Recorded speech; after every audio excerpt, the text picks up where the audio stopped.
ഹരേ കൃഷ്ണ. എല്ലാവർക്കും മാധവത്തിലേക്ക് സ്വാഗതം. ഭഗവാൻ ശ്രീകൃഷ്ണൻ ഭക്തവത്സലനാണ് എന്ന് നമുക്കെല്ലാവർക്കും അറിയാം. ഈ കലിയുഗത്തിൽ ഭഗവാനോടുള്ള ഭക്തി കൊണ്ട് മാത്രമേ നമുക്ക് മുമ്പോട്ട് പോകുവാൻ സാധിക്കുകയുള്ളൂ എന്നും നമുക്കറിയാം. കാരണം കലിയുഗമാണ്. കലിയുഗത്തിൽ ഭക്തി കൊണ്ട് മാത്രമേ ഒരു രക്ഷയുള്ളൂ.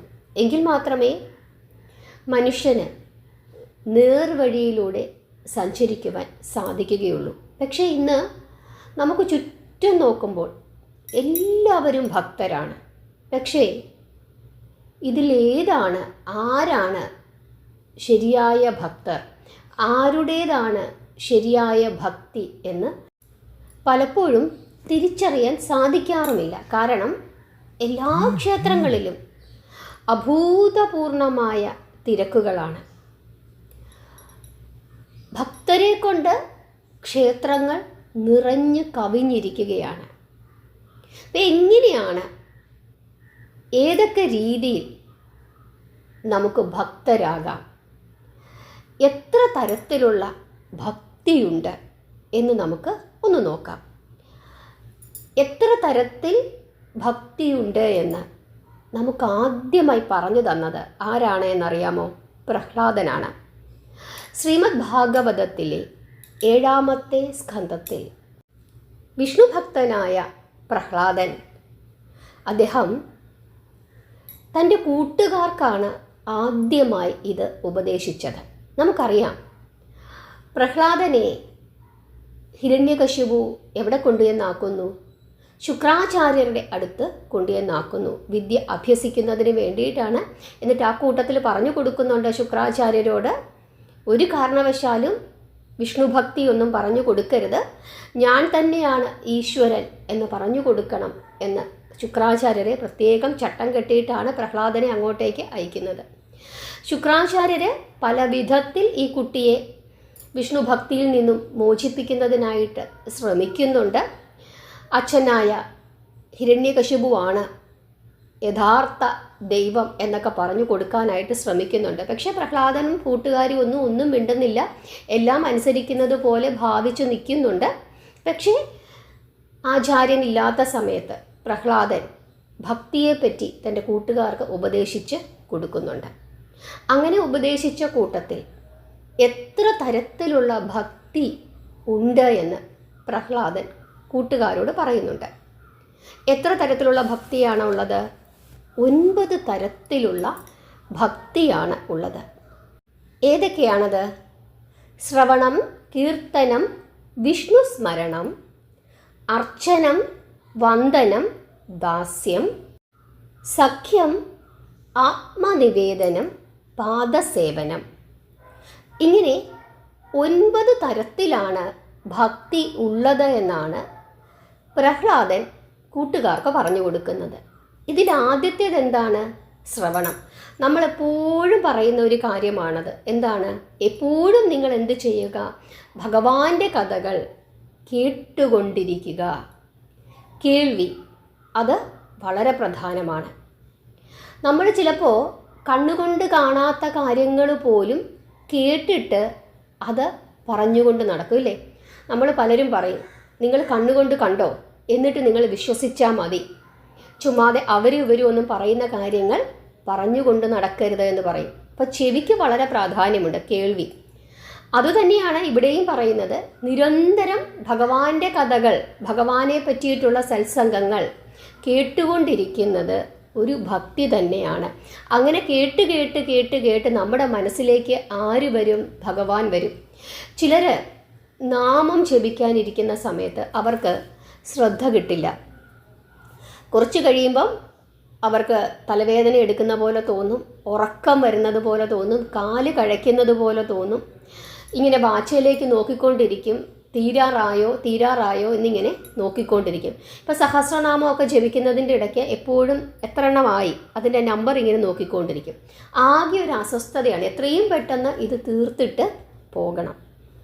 പക്ഷേ നിങ്ങളൊരു സിനിമ കാണാനായി ഒരു തിയേറ്ററിൽ പോയിരിക്കുന്നു, അതല്ലെങ്കിൽ നമുക്കിഷ്ടമുള്ള എന്തെങ്കിലും ഒരു പരിപാടി അത് ടി വിയിൽ കാണാനായിട്ട് ഇരിക്കുന്നു.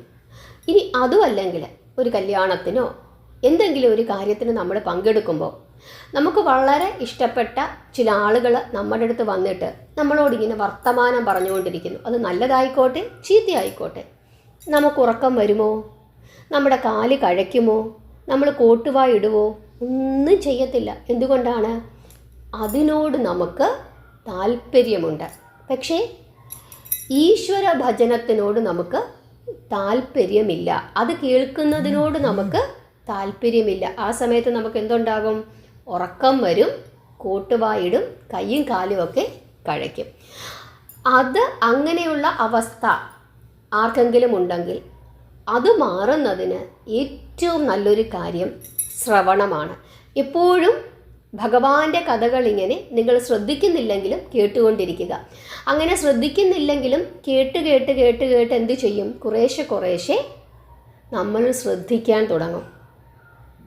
അങ്ങനെ നിരന്തരം ഭഗവാന്റെ കഥകൾ കേട്ടുകൊണ്ടിരുന്നാൽ സ്വാഭാവികമായും നമ്മിലേക്ക് എന്തു വരും? ഭക്തി വരും. നിരന്തരം ഒരു കള്ളം നമ്മൾ കേട്ടുകൊണ്ടിരിക്കുകയാണ് എന്ന് കരുതുക. കുറച്ച് കഴിയുമ്പോൾ നമ്മൾ എന്ത് ചെയ്യും? അത് വിശ്വസിക്കാൻ തുടങ്ങും. അതുതന്നെയാണ് ശരിയെന്ന് നമുക്ക് എന്ത് ചെയ്യും? തോന്നാൻ തുടങ്ങും. അതാണ് ശ്രവണത്തിൻ്റെ പ്രാധാന്യം. അതുപോലെ ഇനി കഥ കേൾക്കുന്നത് നിങ്ങൾക്ക് ഇഷ്ടമല്ലെങ്കിലും നിങ്ങളത് എന്ത് ചെയ്യുക? കേൾക്കുക.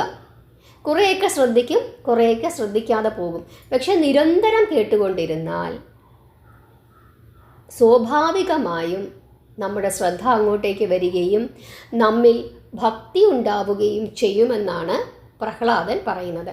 അതുകൊണ്ടാണ് മാധവത്തിലൂടെ എന്നും ഭഗവാന്റെ കഥകൾ ഇങ്ങനെ പറഞ്ഞുകൊണ്ടിരിക്കുന്നത്. ചിലർ കേൾക്കും, ചിലർ കേൾക്കില്ല. പക്ഷേ നിരന്തരം കേട്ടുകൊണ്ടിരുന്നു കഴിഞ്ഞാൽ തീർച്ചയായിട്ടും നിങ്ങളിലേക്ക് ഭക്തി സ്വാഭാവികമായും ഉണ്ടാകും. ഇനി അടുത്തതെന്താണ്? കീർത്തനം, നാമം ജപിക്കുക.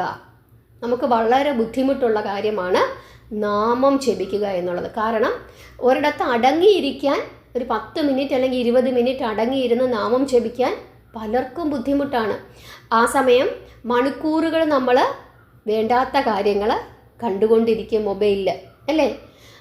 ആരെങ്കിലും പറ്റിയിട്ടുള്ള കുറ്റങ്ങൾ, കുറവുകൾ, മറ്റുള്ളവരുടെ കൊതിഞ്ഞുണകൾ, ഇതൊക്കെ എത്ര സമയം വേണമെങ്കിലും നമ്മളിരുന്ന് കേൾക്കും, പറയും. ഫോൺ ചെയ്ത് കഴിഞ്ഞാൽ മറ്റുള്ളവരുടെ എന്തെങ്കിലും കുറ്റങ്ങളുണ്ടെങ്കിലും മണിക്കൂറുകൾ നമ്മൾ സംസാരിക്കും. ഒരു വായും കഴക്കില്ല, കോട്ടുവായും ഇടില്ല. പക്ഷേ ഒരു 10 മിനിറ്റ് ഇരുന്നൊന്ന് നാമം ജപിക്കണമെന്ന് പറഞ്ഞു കഴിഞ്ഞാൽ നമുക്കത് വളരെ ബുദ്ധിമുട്ടാണ്. ആ സമയത്ത് നമുക്ക് സമയമില്ല. അപ്പോൾ അടുക്കളയിൽ ജോലിയുണ്ട്, അതുണ്ട്, ഇതുണ്ട്, നമുക്ക് ആകെ തിരക്കാണ്. അതിനുവേണ്ടി മാറ്റിവെക്കാൻ നമുക്ക് സമയമില്ല. പക്ഷേ നിരന്തരം നാമജപം ചെയ്യുന്ന ഒരാൾക്ക് സ്വാഭാവികമായും അയാൾക്ക് ഭക്തി ഉണ്ടാകും. ഭക്തിയുടെ ഒരു രൂപം തന്നെയാണ് നിരന്തരം കീർത്തനം ചെയ്യുന്നത്.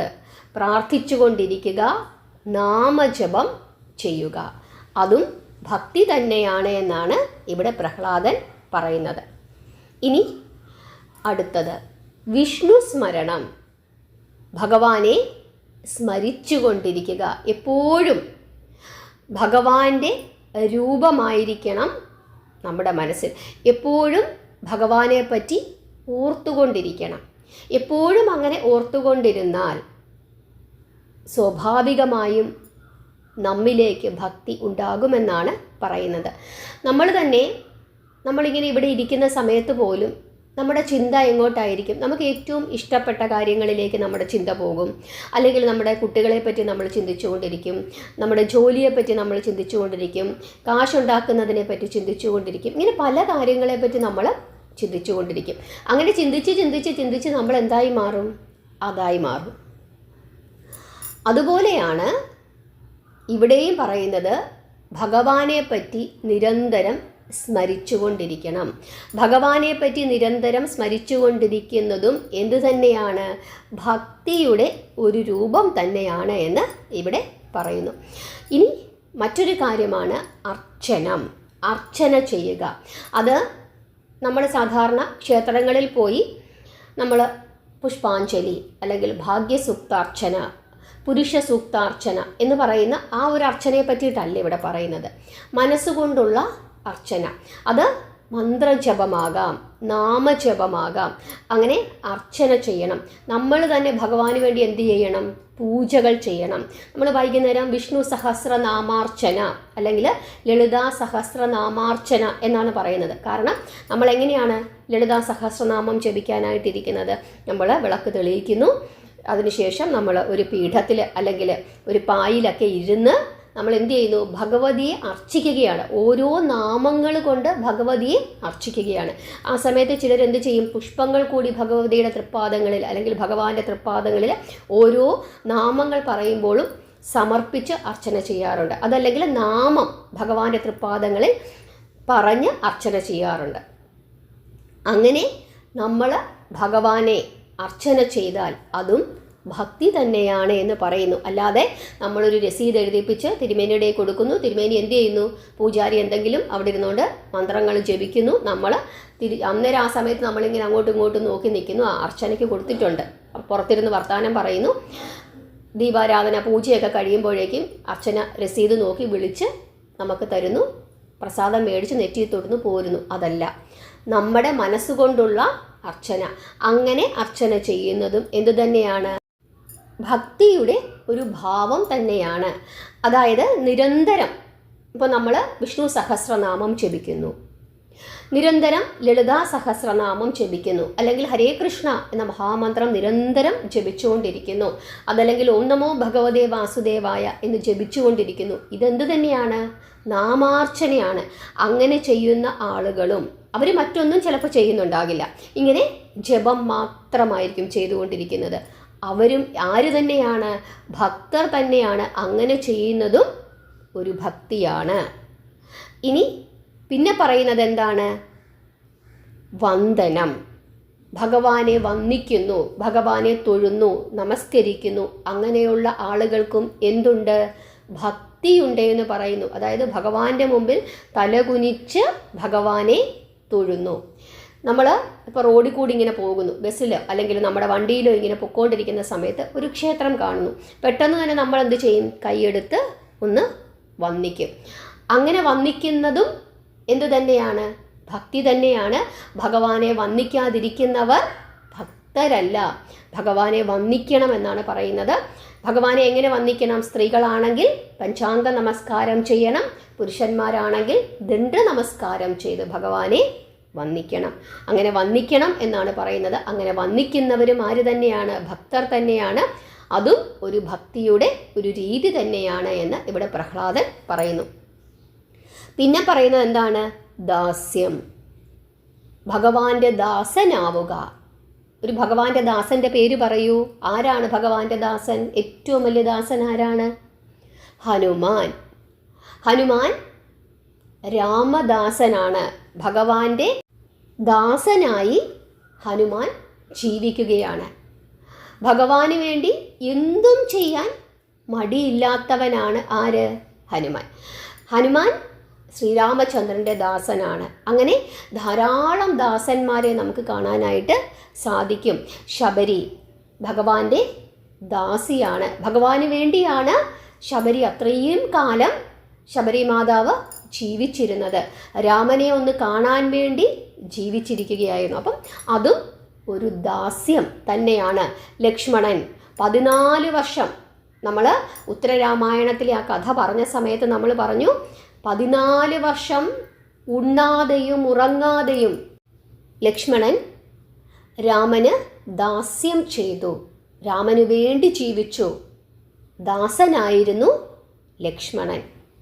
ഭഗവാനോടുള്ള ആ ദാസ്യം, ഭഗവാന്റെ ദാസനായിരിക്കുന്നതും വലിയ ഭക്തി തന്നെയാണ്. അതും ഭക്തിയുടെ മറ്റൊരു രൂപമാണ് എന്ന് ഇവിടെ വീണ്ടും പറയുന്നു. ഇനി മറ്റൊരു കാര്യം, സഖ്യം. ഭഗവാന്റെ കൂട്ടുകാരനായിരിക്കുക, ഭഗവാനോട് ചേർന്നിരിക്കുക. എന്തിനും ഏതിനും നമ്മൾ പറയും ഒരു നല്ല സുഹൃത്തുണ്ടാകണം. നമ്മുടെ സങ്കടങ്ങൾക്കും പ്രയാസങ്ങൾക്കും നമുക്ക് വേണ്ടി മരിക്കാൻ തയ്യാറായ ഒരു സുഹൃത്ത്. ഇപ്പോഴത്തെ കുട്ടികൾ പറയുന്നത് എന്താണ്? ചങ്ക്, ഇവൻ എൻ്റെ ചങ്കാണെന്ന് പറയും. അതുപോലെ ഭഗവാനോട് കൂട്ടുകൂടുക. ഭഗവാനോട് കൂട്ടുകൂടുന്നത് എപ്പോഴാണ്? നമുക്കത്രയും സ്നേഹം ഭഗവാനോടുണ്ടാകുമ്പോഴാണ്. കാരണം നമ്മുടെ സങ്കടങ്ങൾ നമ്മൾ പറയും, നമ്മുടെ വിഷമങ്ങൾ, നമ്മുടെ സന്തോഷങ്ങൾ എല്ലാം നമ്മൾ ഭഗവാനോട് പറയും. എന്നിട്ട് നമ്മൾ എന്തു ചെയ്യും? ഭഗവാന്റെ കൂടെ സഞ്ചരിക്കും. അപ്പോൾ എന്താണ് സംഭവിക്കുന്നത്? നമ്മളങ്ങ് വിശ്വസിക്കുകയാണ്, ഭഗവാൻ എൻ്റെ കൂടെയുണ്ട്, എൻ്റെ കൂട്ടുകാരനാണ്. അങ്ങനെ നമ്മൾ വിശ്വസിക്കുന്നു. അപ്പോൾ എന്തിനും ഏതിനും നമ്മളെ സഹായിക്കാൻ ഭഗവാൻ നമ്മുടെ കൂടെയുണ്ട്, നമുക്ക് ചങ്ക് പറിച്ചു തരും ഭഗവാൻ എന്ന് വിശ്വസിച്ച് മുമ്പോട്ട് പോയി കഴിഞ്ഞാൽ അത് നമുക്ക് നൽകുന്ന ഒരു ഊർജം വളരെ വലുതാണ്. അങ്ങനെയുള്ള ഒരു കൂട്ടുകാരനായിരുന്നു ആര്? അർജുനൻ. അർജുനന് വേണ്ടി എന്തും സഹിക്കാൻ ഭഗവാൻ തയ്യാറായിരുന്നു. അതുപോലെ മറ്റൊരു കൂട്ടുകാരനായിരുന്നു ആര്? കുചേലൻ. കുചേലനും കൂട്ടുകാരനായിരുന്നു. കുചേലന് വേണ്ടി ഭഗവാൻ എന്തൊക്കെയാണ് ചെയ്തത്? അത്രയും വലിയ സുഹൃത്തായിരിക്കുക, അതും ഭക്തിയുടെ മറ്റൊരു തലം തന്നെയാണ് എന്നാണ് ഇവിടെ ഭഗവാൻ പറയുന്നത്. കാരണം നമുക്കറിയാം, കുരുക്ഷേത്ര യുദ്ധസമയത്ത്, യുദ്ധത്തിന് മുന്നോടിയായിട്ട് ഭഗവാനോട് സഹായം ചോദിക്കുന്നതിനായിട്ട് തൻ്റെ സുഹൃത്തായ അർജുനനും വരുന്നുണ്ട്, മറ്റാരും വരുന്നുണ്ട്? ദുര്യോധനനും വരുന്നുണ്ട്. ഭഗവാന് മനസ്സിലാകുന്നു ആദ്യം വരുന്നത് ആരാണ്? ദുര്യോധനനാണ് ആദ്യം വരുന്നത്. പക്ഷേ അതിന് ശേഷമാണ് എൻ്റെ കൂട്ടുകാരൻ വരുന്നത്. പക്ഷേ എൻ്റെ കൂട്ടുകാരനോട് എനിക്ക് അല്പം കൂടുതൽ സ്നേഹമുണ്ട്. പക്ഷേ തൻ്റെ അടുത്തേക്ക് സഹായം ചോദിച്ച് ദുര്യോധനനും വരുന്നു. ദുര്യോധനനെ പണക്കാൻ സാധിക്കുകയില്ല. കാരണം തൻ്റെ അടുത്തേക്ക് ഒരാവശ്യവുമായി വരുന്ന ഒരാളെ മടക്കി അയക്കുവാൻ ഭഗവാന് സാധിക്കുകയില്ല. അപ്പോൾ എന്താണ് ചെയ്യേണ്ടത് എന്ന് ഭഗവാൻ ആലോചിക്കുകയും ഭഗവാൻ എന്തു ചെയ്യുന്നു? ചില നാടകങ്ങളൊക്കെ അവിടെ ആടുകയും ചെയ്യുന്നു. ഭഗവാൻ ഒരു കള്ളയുറക്കം നടിക്കുന്നു. അങ്ങനെ ഭഗവാൻ കള്ളയുറക്കം നടിക്കുന്ന സമയത്താണ് ആര് വരുന്നത്? ദുര്യോധനൻ വരുന്നത്. ദുര്യോധനൻ വന്നപ്പോൾ ഭഗവാൻ ഉറങ്ങുന്നു. ശരി, ഞാൻ കാത്തിരിക്കാമെന്ന് പറഞ്ഞ് ദുര്യോധനൻ എവിടെയാണ് കാത്തിരിക്കുന്നത്? ഭഗവാന്റെ ശിരസിൻ്റെ പുറകിലായിട്ട് ഒരു കസേരയിട്ട് അവിടെ ഇരുന്ന് കാത്തിരിക്കുകയാണ്. കുറച്ചു കഴിഞ്ഞപ്പോൾ ആര് വരുന്നു? അർജുനൻ വരുന്നു. അർജുനൻ എന്തു ചെയ്യുന്നു? ഭഗവാന്റെ തൃപ്പാദങ്ങളിൽ തൊഴുകൈയോടുകൂടി നിൽക്കുന്നു. അപ്പോൾ രണ്ടുപേരും വന്നു എന്ന് മനസ്സിലാക്കിയ ഭഗവാൻ എന്തു ചെയ്യുന്നു? പെട്ടെന്ന് തന്നെ കണ്ണു തുറന്നിട്ട് ആദ്യം ആരെ കാണുന്നു? അർജുനനെ കാണുന്നു. അർജുനനോട് ചോദിക്കുകയാണ്, ആഹാ അർജുന, എപ്പോഴാണ് വന്നത്? ഞാനൊന്ന് ഉറങ്ങിപ്പോയി, എന്താ എന്നെ വിളിക്കാഞ്ഞത് എന്നൊക്കെ ചോദിക്കുമ്പോൾ അർജുനൻ ഇങ്ങനെ ഗോഷ്ഠി കാണിക്കുന്നു. എന്താണ് ഗോഷ്ഠി കാണിക്കുന്നത്? പുറകിൽ ഒരാൾ ഇരിക്കുന്നു. ഭഗവാൻ ചോദിക്കണം, എന്തിനാണ് നീ ഇങ്ങനെ കൈക്കറിയൊക്കെ കാണിക്കുന്നത്, എന്തു പറ്റി എന്ന് ചോദിക്കുമ്പോൾ വീണ്ടും അർജുനൻ കണ്ണുകൊണ്ടും കൈകൊണ്ടും പുറകിലേക്ക്, അതായത് ഭഗവാന്റെ ശിരസിൻ്റെ പുറകിൽ ഒരാൾ ഇരിപ്പുണ്ട് എന്ന് കാണിക്കുന്നു. അങ്ങനെ ഭഗവാൻ പെട്ടെന്ന് ഞെട്ടിത്തിരിഞ്ഞ് ഒന്നും അറിയാത്തവനെ പോലെ നോക്കുമ്പോഴാണ് തൻ്റെ ശിരസിൻ്റെ പുറകിൽ കസേരയിട്ട് ഒരാൾ ഇരിക്കുന്നു. ആരിയ്ക്കുന്നു? ദുര്യോധനൻ ഇരിക്കുന്നു. അല്ല, ദുര്യോധനനും വന്നോ? ഇങ്ങനെ പറഞ്ഞിട്ട് ഭഗവാൻ രുക്മിണീ ദേവിയോട് ചോദിക്കുകയാണ്, എന്താ രുക്മിണി, അർജുനനും ദുര്യോധനനും വന്നിട്ട് എന്നെ വിളിക്കാഞ്ഞത്? ദുര്യോധനൻ രാജാവല്ലേ, ഇങ്ങനെ ഇരുത്തുന്നത് മോശമല്ലേ എന്നൊക്കെ രുക്മിണീ ദേവിയോട് ചോദിക്കുന്നു. അപ്പോൾ രുക്മിണീ ദേവി ഒന്നും മിണ്ടുന്നില്ല, ചിരിക്കുന്നു. കാരണം എന്താണ്? ഭഗവാൻ ഉറങ്ങാൻ പോകുന്നതിന് മുമ്പ് തന്നെ ഈ കാര്യങ്ങളൊക്കെ വളരെ കൃത്യമായി രുക്മിണീ ദേവിയോട് പറഞ്ഞേൽപ്പിച്ചിരുന്നു. ഇപ്പോൾ ദുര്യോധനൻ വരും, ഞാൻ ഉറങ്ങുകയാണ്, എന്നെ വിളിക്കരുത്, കാത്തിരിക്കാൻ പറയണം. അതിനുശേഷം അർജുനൻ വരും, അർജുനൻ വന്നതിന് ശേഷം മാത്രമേ ഞാൻ എഴുന്നേൽക്കുകയുള്ളൂ എന്നൊക്കെ രുക്മിണീ ദേവിയെ പറഞ്ഞ് ഏൽപ്പിച്ചിട്ടാണ് ഭഗവാൻ കള്ള ഉറക്കം നടിച്ചത്. അതിനുശേഷം ഭഗവാൻ എന്ത് ചെയ്യുകയാണ്? അർജുനനോട് ചോദിക്കുന്നു, എന്താണ് അർജുന വന്നത്, എന്താണ് ആവശ്യം എന്ന് ചോദിക്കുമ്പോൾ അർജുനൻ പറയുന്നു, യുദ്ധമാണ് വരാൻ പോകുന്നത്, അങ്ങയുടെ സഹായം വേണം എന്ന് ആവശ്യപ്പെടുന്നു. അപ്പോൾ ദുര്യോധനനോട് ചോദിക്കുന്നു, എന്തിനാണ് ദുര്യോധന വന്നത് എന്ന് ചോദിക്കുമ്പോൾ ദുര്യോധനനും ഇതേ ആവശ്യം ഉന്നയിക്കുന്നു. അപ്പോൾ ഭഗവാൻ എന്തു പറയുന്നു? ഒരു കാര്യം ചെയ്യാം, രണ്ടുപേരും ഒരേ സമയത്ത് വരികയും ഒരേ ആവശ്യം ഉന്നയിക്കുകയും ചെയ്തതുകൊണ്ട് എനിക്ക് രണ്ടുപേരെയും നിരാശരാക്കാൻ സാധിക്കുകയില്ല. അതുകൊണ്ട് ഒരു കാര്യം ചെയ്യാം, എൻ്റെ സൈന്യങ്ങളെ മുഴുവനും ആയുധങ്ങളോടുകൂടി ഞാൻ ഒരാൾക്ക് നൽകാം, മറ്റേയാളുടെ കൂടെ ഞാൻ മാത്രം വരാം, പക്ഷേ ഞാൻ നിരായുധനായിരിക്കുമെന്ന് ഭഗവാൻ പറയുന്നു. അപ്പോൾ ദുര്യോധനൻ ആലോചിക്കുകയാണ്, ആയുധമില്ലാത്ത കൃഷ്ണനെ കൊണ്ട് എന്തു പ്രയോജനം? പക്ഷേ ആയുധങ്ങളോടുകൂടിയ സേനയെ, അതും യാദവ വംശത്തിൻ്റെ ഭഗവാന്റെ സേനയാണ്, വളരെ വീരന്മാരാണ്, അവരെയാണ് ഏറ്റവും നല്ലത്, അവരാണ് ഉപകാരപ്പെടുന്നത് എന്ന് ചിന്തിച്ചുകൊണ്ട് മഠേനായ ദുര്യോധനൻ സൈന്യത്തെ ആവശ്യപ്പെടുകയും എനിക്ക് അങ്ങ് മാത്രം വന്നാൽ മതി, അങ്ങ് ആയുധമൊന്നും എടുക്കണ്ട, അങ്ങയുടെ സാന്നിധ്യം മാത്രം മതിയെന്ന് അർജുനൻ പറയുകയും ചെയ്യുന്നു. ഭഗവാൻ അറിയാം അർജുനൻ എന്തേ ആവശ്യപ്പെടുകയുള്ളൂ എന്ന് ഭഗവാന് നിശ്ചയമുണ്ട്. അതുകൊണ്ടാണ് ഇങ്ങനെയൊരു കാര്യം ഭഗവാൻ പറഞ്ഞത്. ഇവിടെയും ഭഗവാന്റെ ഭക്തവാത്സല്യത്തെ പറ്റിയാണ് സൂചിപ്പിക്കുന്നത്. അതുകൊണ്ട് തന്നെ നമ്മൾ എന്ത് ചെയ്യണം? ഭഗവാന്റെ സുഹൃത്തായിരിക്കാൻ ശ്രമിക്കുക.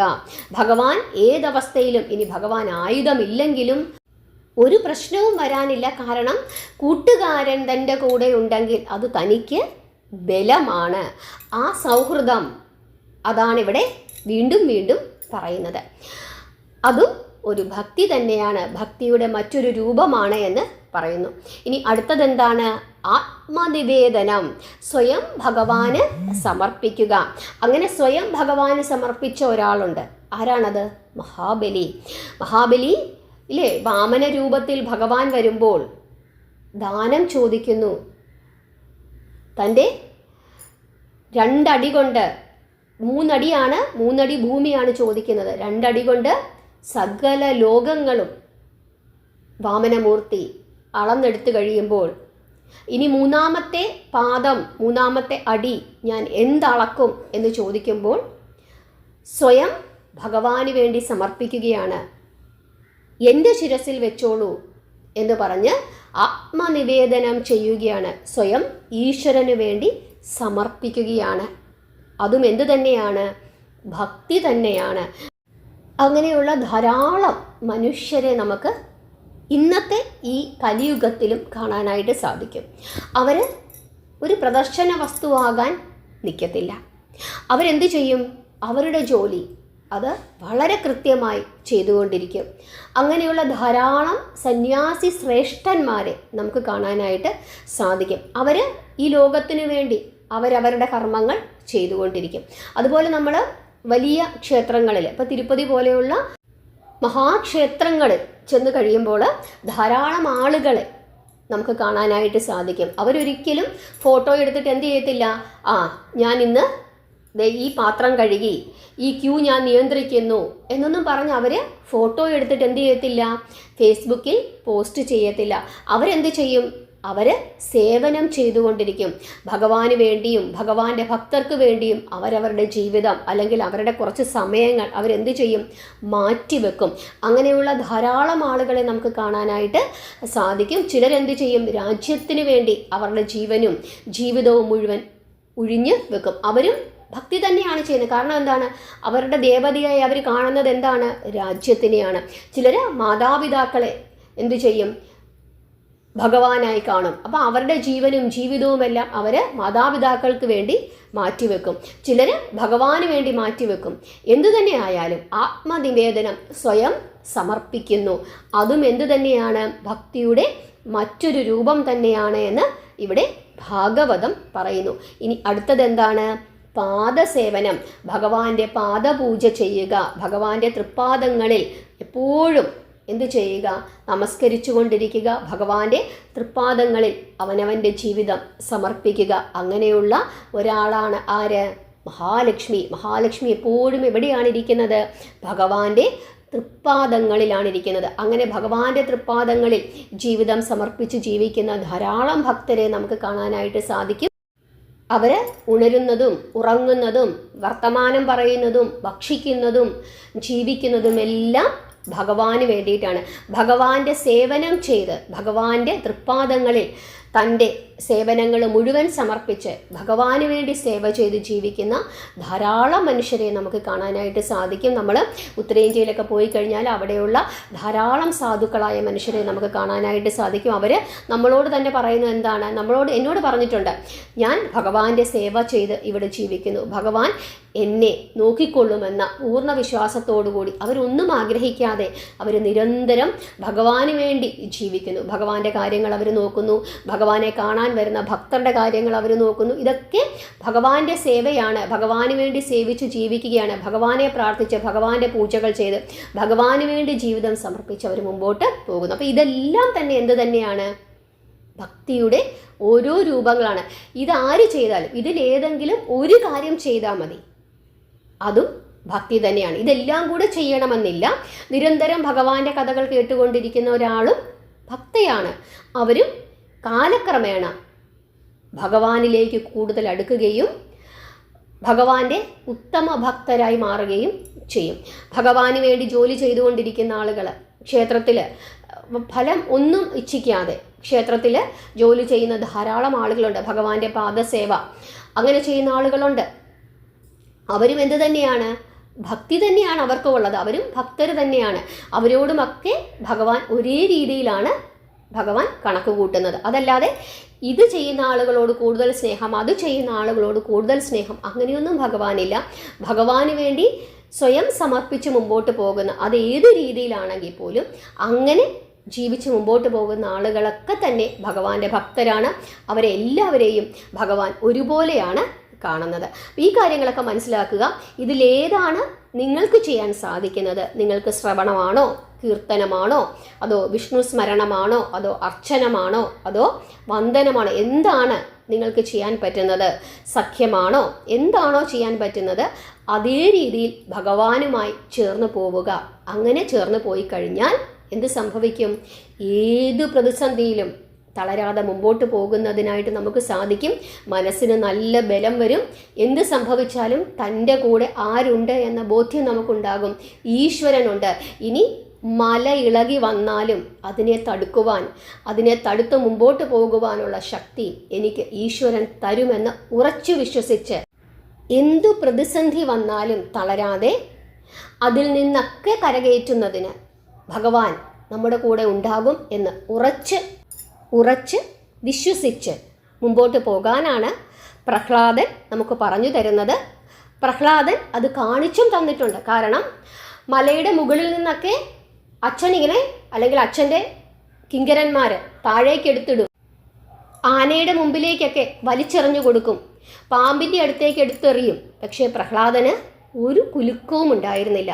ആ സമയത്തും ഭയപ്പെടാതെ നാരായണ നാരായണ എന്ന് ജപിച്ചുകൊണ്ടിരുന്നു. കാരണം ഭഗവാൻ എന്നെ രക്ഷിക്കും. എന്തു തന്നെയായാലും അത് ഭഗവാന്റെ ഇച്ഛയാണ്. ഇനി പാമ്പെന്നെ കടിക്കണം, അങ്ങനെയാണ് ഭഗവാൻ നിശ്ചയിച്ചിരിക്കുന്നതെങ്കിൽ അങ്ങനെയാകട്ടെ. അതല്ലെങ്കിൽ ഭഗവാൻ എന്നെ രക്ഷിക്കും, അതാണ് ഭഗവാന്റെ ഇച്ഛയെങ്കിൽ അത് നടക്കട്ടെ. കാരണം അത്ര ഉറച്ചു വിശ്വസിക്കുകയാണ്. ഭഗവാൻ എന്നെ സംരക്ഷിക്കും എന്ന ഉറച്ച വിശ്വാസത്തിലാണ് ആര് പോകുന്നത്? പ്രഹ്ലാദൻ പോകുന്നത്. നമ്മളിങ്ങനെ നിരന്തരം നാമം ജപിക്കുന്നു, ഭഗവാന്റെ കീർത്തനങ്ങൾ കേൾക്കുന്നു, കഥകൾ കേൾക്കുന്നു. ഇങ്ങനെ പോകുമ്പോഴായിരിക്കും അപ്രതീക്ഷിതമായി നമ്മുടെ ജീവിതത്തിലേക്ക് ഒരു വലിയ ദുരന്തമുണ്ടാകുന്നത്. അപ്പോൾ നമ്മൾ വിചാരിക്കും, ഞാൻ ഇത്രയും ഭഗവാനെ പ്രാർത്ഥിച്ചിട്ടും എപ്പോഴും ഭഗവാന്റെ കൂടെ നടന്നിട്ടും എനിക്ക് ഈ ദുരന്തം ഉണ്ടായല്ലോ, അപ്പോൾ ഇതിലൊന്നും ഒരു കാര്യമില്ല എന്ന് നമ്മൾ വിചാരിക്കും. എന്നിട്ട് നമ്മൾ എന്ത് ചെയ്യും? ഈ നാമജപമൊക്കെ അങ്ങ് നിർത്തും. എന്നിട്ടങ്ങ് നിരീശ്വരവാദിയാവും. ഇവിടെ എന്താണ് ഓർക്കേണ്ടത്? നമ്മുടെ ജീവിതത്തിൽ ആ ദുരന്തമുണ്ടായി, അതിന് കാരണം ഭഗവാനാണോ? അല്ല, നമ്മുടെ കർമ്മഫലമാണ്. നമ്മൾ നാമം ജപിക്കുകയും പ്രാർത്ഥിക്കുകയും ചെയ്താൽ, ഭഗവാനെ വിശ്വസിച്ച് മുമ്പോട്ട് പോയാൽ ആ പ്രതിസന്ധിയെയും അതിജീവിച്ച് മുമ്പോട്ട് പോകുന്നതിനായിട്ട് നമുക്ക് സാധിക്കും. പിന്നീട് നമ്മൾ ഉറച്ചു വിശ്വസിച്ചു കഴിഞ്ഞാൽ പിന്നീട് ചിലപ്പോൾ നമ്മുടെ ജീവിതം തന്നെ മാറി മറിഞ്ഞ് മറ്റു ചില മേഖലകളിലേക്ക് നമുക്ക് പോകേണ്ടതായിട്ട് വരും. കാരണം ഭഗവാൻ അതാണ് നിശ്ചയിച്ചിരിക്കുന്നത്. അങ്ങനെ ചിന്തിച്ച് മുമ്പോട്ട് പോകണം. ഇവിടെ ഭഗവാന്റെ വലിയ ഭക്തരാണ് പാണ്ഡവർ. പാഞ്ചാലി വലിയ ഭക്തയാണ്. പക്ഷേ ഭഗവാൻ എപ്പോഴും അവരുടെ കൂടെയുണ്ട്. എപ്പോഴും ഭഗവാനെ പറ്റി ചിന്തിച്ചുകൊണ്ടിരിക്കുന്നു. ഭഗവാന്റെ കൂട്ടുകാരാണ്. പക്ഷേ അവരുടെ ജീവിതത്തിൽ എന്തൊക്കെ ദുരന്തങ്ങളുണ്ടായി. പക്ഷെ ആ സമയത്തൊക്കെ അവർ ഭഗവാനെ മുറുക്കെ പിടിച്ചതല്ലാതെ ഒരു നിമിഷം പോലും ഭഗവാനെ ഉപേക്ഷിക്കുവാൻ അവർ ശ്രമിച്ചോ? ഇല്ല. നമ്മൾ മഹാഭാരതവും രാമായണവും ഒക്കെ പഠിക്കുന്നത് നമ്മുടെ ജീവിതത്തിൽ അത് പകർത്തുന്നതിന് വേണ്ടിയിട്ടാണ്. നമ്മുടെ ജീവിതത്തിൽ ഒരുപാട് പ്രശ്നങ്ങളുണ്ടാകും, ദുരിതങ്ങളുണ്ടാകും, ഒക്കെ ഉണ്ടാകും. പക്ഷെ ആ സമയത്തൊന്നും തന്നെ സർവേശ്വരനെ നമ്മൾ ഉപേക്ഷിക്കരുത്. മുറുക്കെ പിടിച്ച് മുമ്പോട്ട് പോയി കഴിഞ്ഞാൽ നമ്മളിപ്പോൾ അനുഭവിക്കുന്നതെല്ലാം നമ്മുടെ കർമ്മഫലമാണ്. പക്ഷേ ആ കർമ്മഫലമെല്ലാം അനുഭവിച്ചു തീർന്ന് നമ്മളെ പ്യൂരിഫൈ ചെയ്ത് ഭഗവാൻ യഥാർത്ഥമായ ഒരു സ്ഥാനത്തേക്ക് നമ്മളെ കൊണ്ടുപോകുമെന്ന് വിശ്വസിക്കുക. നമ്മുടെ ജീവിതത്തിൽ ഭഗവാൻ എന്നും എല്ലാ പ്രതിസന്ധികളെയും തരണം ചെയ്ത് മുമ്പോട്ട് കൊണ്ടുപോകുന്നതിനായിട്ട് ഭഗവാൻ എപ്പോഴും നമ്മുടെ കൂടെ ഉണ്ടാകുമെന്ന് വിശ്വസിക്കുക. അതല്ല നമുക്ക് ലഭിക്കേണ്ടത്, മറ്റെന്തോ ആണ് നമുക്ക് ലഭിക്കേണ്ടത്. ഇത് നമുക്കുള്ളതല്ല, നമുക്ക് നഷ്ടപ്പെട്ടതൊക്കെ നമുക്കുള്ളതല്ല, മറ്റെന്തൊക്കെയോ ആണ് ഭഗവാൻ നമുക്ക് വേണ്ടി വെച്ചിരിക്കുന്നത്. അത് നല്ലതായിരിക്കട്ടെ, അതിനുവേണ്ടി ഭഗവാന്റെ കൂടെ സഞ്ചരിക്കുക. ഇതാണ് നമ്മൾ ഓരോരുത്തരും ചെയ്യേണ്ടത്. നിങ്ങൾക്ക് മനസ്സിലായി എന്ന് വിശ്വസിക്കുന്നു. എത്ര തരം ഭക്തിയുണ്ട് എന്ന് നിങ്ങൾക്ക് മനസ്സിലായി എന്ന് വിശ്വസിക്കുന്നു. 9 തരം ഭക്തികളാണ്. ഇതിലേതെങ്കിലുമൊക്കെ ഭക്തിമാർഗത്തിലൂടെ നിങ്ങൾ ഓരോരുത്തരും സഞ്ചരിക്കുക. ഭഗവാന്റെ അനുഗ്രഹം തീർച്ചയായിട്ടും നിങ്ങൾക്ക് എല്ലാവർക്കും ഉണ്ടാകട്ടെ. നാമം ജപിക്കുക, പ്രാർത്ഥിക്കുക. ഹരേ കൃഷ്ണ.